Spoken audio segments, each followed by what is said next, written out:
So yes, thank you very much. Actually, I have a slight change in my title, so it's not only focused on the microbiota and the gut-brain axis, but it's a focus on the gut-brain axis and its Europe-related activities from gut to brain. And I would like to start with a slide to show you the importance of the gut-brain axis. So when you type gut-brain axis in PubMed, you will receive around 1,400 publications in total. So it shows you, when you have a look on over the past 30 years, there's an exponential increase, and this shows you that this is an emerging topic. And of course, ILSI Europe like to contribute or part of this exciting field of research.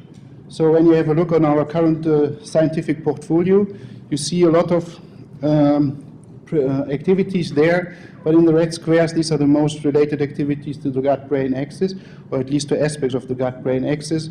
So the most obvious part is the cluster on gut microbiota and health, but we also have activities in the nutrition, development, and healthy aging area, mainly on healthy aging in the gut and the mental performance, but also on early bacterial colonization, and of course the immune system. So this slide is just to show you how complex the gut-brain axis in fact is. So it's a complex network of complex communication network, and don't be afraid, I will not go into detail too much, but in fact I would like to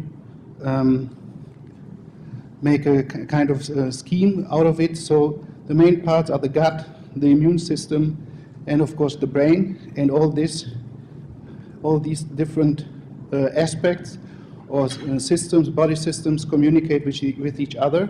So mainly via neural communication or endocrine communication, but you also have the nutrition as an additional modulating factor, which can influence all the different systems on its own. And coming from this, we come to this nice breakdown, to the schematic representation of the gut-brain axis. So you have the brain as the controller of basic homeostatic processes, which coordinates the responses to internal and external threats. So overall, the brain ensures your survival of the survival of the organism. So it's a quite important factor. And the immune system, a classical view of the immune system is a defense machinery to find pathogens. This is only one part of the immune system. In fact, it has a key role in regulating the homeostasis, and therefore, because it's part of fundamental physiological processes and is in close crosstalk with other body systems, for example, the gut and the brain. And then I come to the gut, and there, now it's well known that an unhealthy gut contributes to a wide range of diseases, and the gut microbiota here plays a major role in the gastrointestinal health. And with this, I would like to come to ILSI Europe's activities on gut-related aspects.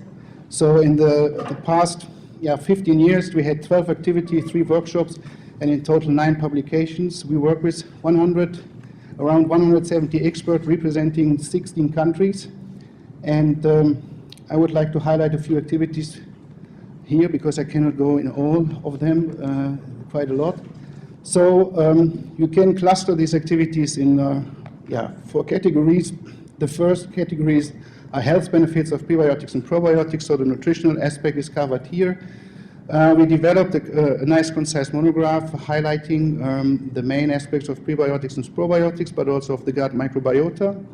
And this is a kind of textbook which also for lay audience, it can help to get an impression of the gut microbiota and how you can affect the gut microbiota. Then we also provided several guidance documents, one on the prebiotic effects in metabolic and health, and then also for probiotics a kind of guidance document which kind of how you should do your studies, how you can evaluate a specific health benefit, and so on. For the intestinal barrier function, we also provided a series of 3 publications. Here I would like to highlight mainly one, which is on the human intestinal barrier function in health and disease. So this is actually the publication from Julia König. She supported us very much in this activity, and that's the benefit or the reward is to be here today. And yeah, several other aspects were mentioned in this activity. We had a look on potential biomarkers to assess the permeability of the gut barrier and the function of the gut barrier. But we also had a look on probiotics, how you can modulate human diseases by impacting the gut barrier function with probiotics. We also had a look on gut microbial composition and metabolism.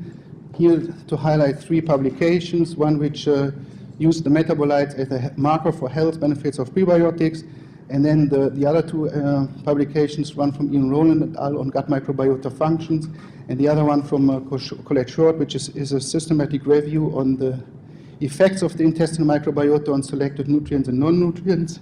And these 2 publications, in fact, are the result of a workshop we had in 2015. So here on this nice pie diagram, you see the composition of the audience we had. So we had around 50% from academia. We had 10% of governmental bodies, and the rest from industry and non-governmental organizations. And this workshop provided some input on gut microbiota metabolism, and the conclusion was that this metabolism extends the metabolic flexibility of the host to process a wide range of substrates, and these substrates can act as also as important cell signaling molecules, for example, short-chain fatty acids and bile acids. And of course, it's known, it was shown yesterday also by John Crine, that large inter-individual variations in the microbiota exist, and these could have potential consequences for the metabolism of dietary compounds and health.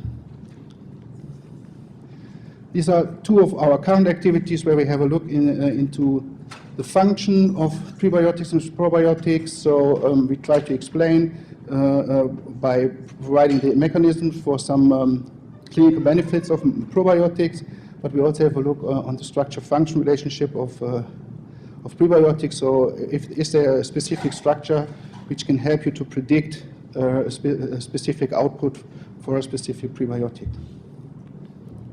With this, I would like to come to immune system-related activities. Here we had 10 activities, 2 workshops, 9 publications, and we worked with around 150 experts from 18 countries. And to highlight some of the activities also here, we have developed a so-called concise monograph, which gives you a nice overview of the nutrition and the immune system. We try to understand the complexity of the immune system and its role in maintaining health. And we also had a look on the impact of nutrition on immune functions. We had a look on the health relevance of modulating the immune function, and there a specific look at the function of nutrition. And as you can see from all these publications, or from several of these publications highlighted here, one of the main aspects is inflammation. So the so-called low-grade inflammation, and this is characterized by raised concentrations of inflammatory markers in the systemic circulation. We have some pathological features of a wide range of chronic disease conditions, so it plays a role in metabolic syndrome, non-alcoholic fatty liver disease, type 2 diabetes, chronic kidney disease, cardiovascular disease, and cognitive decline. So it's a quite important aspect of the immune system. So we had a workshop in collaboration with ILSI Brazil, ILSI North America, and the ILSI Southeast Asia region. And there we had a look on the importance of low-grade inflammation in health and disease. We also had a look on how you can modulate low-grade inflammation by diet. We also had a look on specific markers for the low-grade inflammation, and we tried to translate some findings into health claims. But one of the most important conclusions was that controlling inflammation is a key feature to prevent for preventive and therapeutic targets. And also here to highlight some publications. If you're interested in low-grade inflammation in diet, here specifically on obesity, in the context of obesity and overweight. So if you're interested in this, I think the presentation will be uploaded, and then you can download the publication from there. Or you come to me and I will give you the publication. Then later on we had a look at the immune modulation across lifespan. So what happens when you influence your immune system at early stage of life where the immune status is quite low, and what is the impact on the later stage of life as well. So also there the immune status is low, but and then which increases the risk of a disease. And there we had a look on the health relevance of modifying low-grade inflammation in an aging population. And I would like to highlight one specific aspect on that low-grade inflammation mediates the alteration of brain functions. So you have some pro-inflammatory cytokines that modulate the activity of the neuroendocrine system. Pro-inflammatory cytokines can modulate plasticity and neurogenesis, and pro-inflammatory cytokines have a potent effect on neurotransmitter metabolism and function.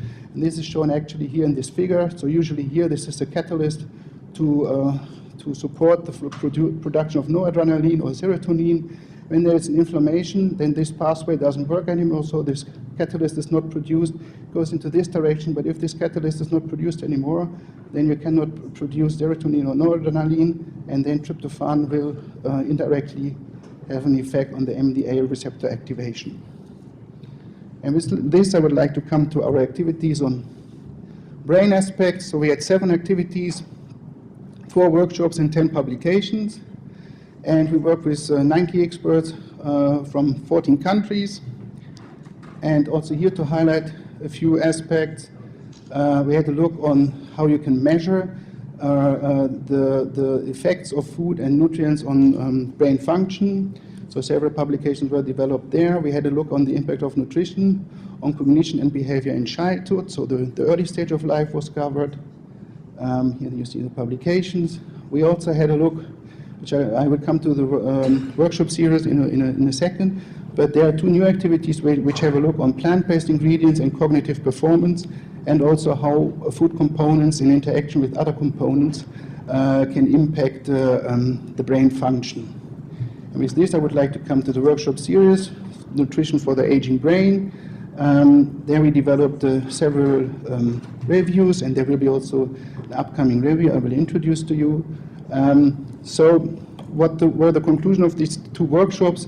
So in the first workshop, we had more look on the mechanisms, which mechanisms contribute to cognitive decline, and also we had a look on dietary interventions, so which food components or nutrients can affect the cognitive decline or at least delay the cognitive decline.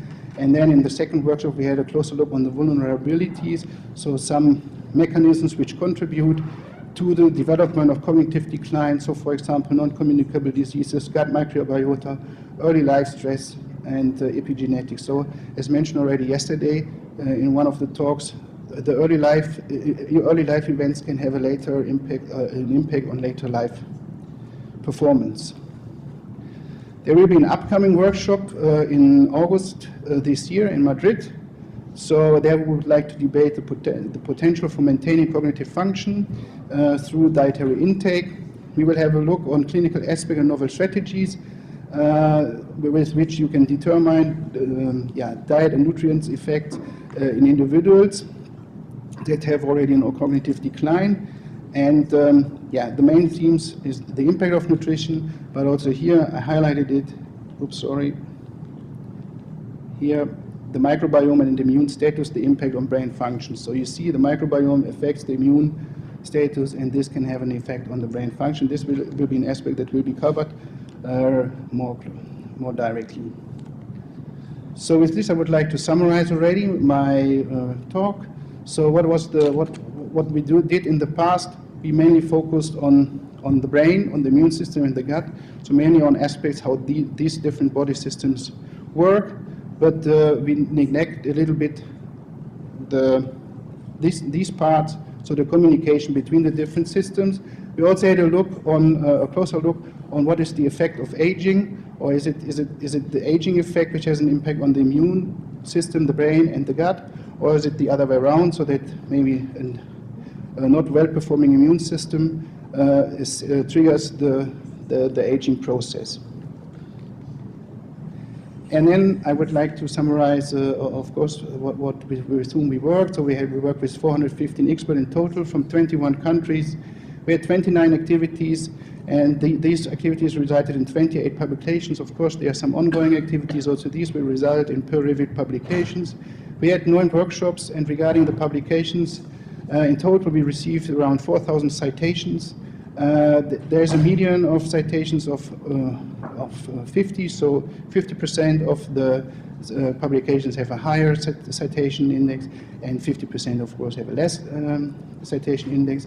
We published in journals with a median of 4.3. This is something we should improve, or we could improve as well in the future. This is just a slide to show you the representation around Europe. So here, mainly the western part of Europe is covered. Also, there are some strategies overall in ILSI Europe, maybe to expand also to the other more eastern countries and to involve experts from there. We also had several non-European experts, mainly from the US. And then I would like to give you an outlook. So we had a stakeholder survey where we asked people what could be an emerging topic for us. And we contacted 1,100 stakeholders from industry, from academia, and from governmental bodies. And derived from this emerging issue process, the new topic is the aging gut, which is showed here. So we will now more focus on aging and the gut. And in fact, this is a quite important topic, because at the early stage of life, the microbiota will colonize in your colon, and then throughout life it's almost quite stable. But at the end of life, the harmful bacteria increases. Also, maybe because what you see here in this, because there's a mucosal layer thinning.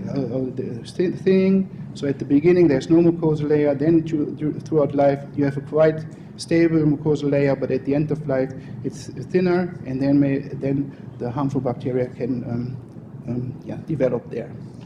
And with this, I would like to thank my colleagues, because most of them coordinated the different projects. I would like to thank our 415 experts who contributed to this, and of course I would like to thank all the 61 member companies which supported us throughout the past years.